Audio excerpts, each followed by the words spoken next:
హైదరాబాద్లో అయితే new year వేడుకలు ప్రారంభమయ్యాయనే చెప్పుకోవచ్చు. ఒకసారిగా చూసుకుంటే హైదరాబాద్లోని రోడ్లన్నీ కూడా కొంత ఖాళీగా దర్శనమిస్తూ ఉన్నటువంటి పరిస్థితి అయితే ఉంది. మనం ప్రస్తుతం సుమారుగా 5:30-6 అవుతున్నటువంటి సమయంలో కూడా ఉన్నాము. కానీ రోడ్లు చూసుకోవచ్చు ఎంత ఫ్రీగా ట్రాఫిక్ ఎంత మూవ్ అవుతుందో కూడా. మనం ప్రస్తుతం మాదాపూర్లో ఉన్నాము. అసలు ఈ టైంలో పీక్ ట్రాఫిక్ కూడా ఉంటుంది, అంటే చాలా ఎక్కువ ట్రాఫిక్ కూడా ఉంటుంది ఇక్కడ. కానీ వాహనాలు చూసుకోవచ్చు ఎంత ఫ్రీగా మూవ్ అవుతున్నాయో, రోడ్ కూడా ఎంత చాలా క్లియర్గా ఉంది. అండ్ ఆల్మోస్ట్ ఈరోజు అన్ని వైన్ షాపులకు కూడా సుమారుగా 12 గంటల వరకు కూడా ఓపెన్ చేసుకునేటువంటి సదుపాయం కూడా ఎక్సైజ్ శాఖ కల్పించింది. అలాగే న్యూ ఇయర్ వేడుకలు కూడా ఆల్రెడీ ప్రారంభమైపోయాయని చెప్పుకోవచ్చు. డీజేలు మోతలతో మోగిస్తూ ఉన్నారు.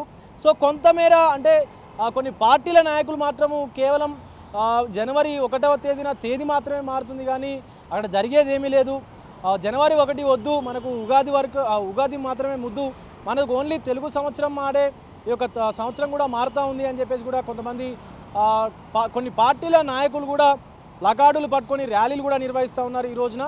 సో ఎప్పటికీ అంటే ఎటకేలకు ఈ యొక్క సంస్కృతి అయితే మారదనే చెప్పుకోవచ్చు. ఎందుకంటే రానున్న రోజుల్లో ఇది ఇంకా ఎక్కువ అయ్యేటువంటి అవకాశం కూడా కనిపిస్తూ ఉంది. సో యువత ఈ కల్చర్కి ఎక్కువ కూడా అలవాటు కూడా పడుతూ ఉన్నారు. మరీ ముఖ్యంగా చూసుకున్నట్లయితే ఏదైతే ఈ పబ్ కల్చర్ ఏదైతే ఉందో దానికి సంబంధించి చాలా అట్రాక్ట్ అయ్యేటువంటి పరిస్థితి కూడా కనిపిస్తూ ఉంది.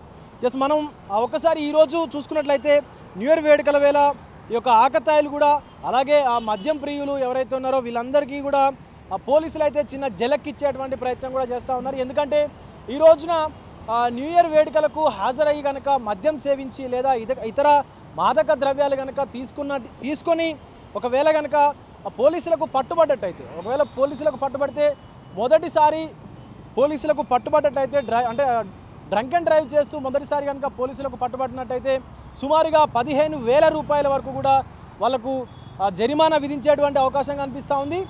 మరొకసారి ఇంకొకసారి కనుక రెండవసారి కనుక వాళ్ళు మద్యం సేవించి కనుక పోలీసులకు పట్టుబడ్డట్లయితే వాళ్ళకు 10,000 జరిమానాతో పాటు ఎవరైతే మద్యం సేవించి పోలీసులకు పట్టుబడ్డారో వాళ్ళ యొక్క లైసెన్స్ను కూడా 3 నెలల పాటు కూడా సస్పెండ్ చేసేటువంటి అవకాశం కూడా కనిపిస్తూ ఉంది.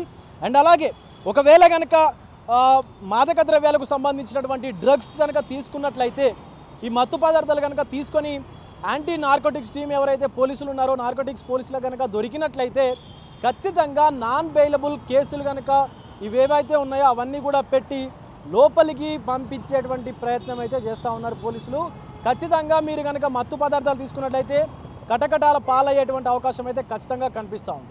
సో ఏదేమైనప్పటికీ కూడా కొత్త సంవత్సరానికి వెల్కమ్ చెప్తూ మీ యొక్క గత సంవత్సరంలో ఉన్నటువంటి ఈ సంవత్సరంలో ఉన్నటువంటి బాధలు ఇవన్నీ కనుక అంటే కొంతమేరకు వాటినన్నింటినీ కూడా దూరం చేసుకుని ఈ యొక్క కొత్త సంవత్సరంలో హ్యాపీగా ఉండాలని అయితే కోరుకుంటా ఉన్నాం. బట్ అంతకు ముందు ఈ మద్యం సేవించి వాహనాలు నడపడం, అలాగే మత్తు పదార్థాలు సేవించి వాహనాలు నడపడం మాత్రం చేయకుండా ఉండండి దయచేసి. అండ్ ఇంకొకటి, ఏం చేసినా కూడా కుటుంబానికి అండ్ అలాగే మీకు ఇబ్బందులు తలెత్తకుండా, పక్కవారికి ఇబ్బందులు తలెత్తకుండా చేయాలనేటువంటిదే మా యొక్క ఆలోచన. అండ్ పోలీసులు కూడా ఖచ్చితంగా సమాజానికి శ్రేయస్కరమైనటువంటి పనులే చేస్తూ ఉంటారు కాబట్టి ఖచ్చితంగా వాళ్ళకి సహకరించేటువంటి పనులు అయితే చేయాలని కోరుకుంటా ఉన్నాం. అండ్ అలాగే అందరికీ ముందుగా హ్యాపీ న్యూ ఇయర్ శుభాకాంక్షలు.